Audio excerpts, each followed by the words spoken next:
What's up mga idol? Meron naman tayong pamimigay bukas para sa homeless. Ayan, naipon natin yan. Yung tip natin sa trabaho. So, tuloy-tuloy ang ating pamimigay hanggat meron tayong tip na natatanggap galing sa ating mga customer. Tuloy-tuloy lang, araw-araw mamimigay tayo dyan sa iba't ibang kalsada. Kahit sa sulok na lugar mga idol. Saan man lugar man yan. Saan man tayo mapunta na lugar, mamimigay pa rin tayo. So sana tuloy-tuloy ang tip nating matanggap para tuloy-tuloy din yung tulong natin sa homeless mga idol. Ayan, thank you so much sa blessings Lord. Sana palagi pa tayong makatanggap ng tip at palagi tayong mamimigay ng tulong sa homeless. Hirap gupitan. Ano siya, special child.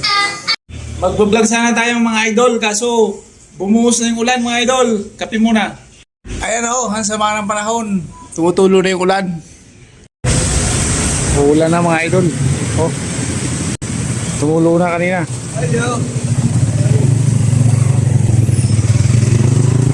Bukas na tayo gagala. Bukas umaga.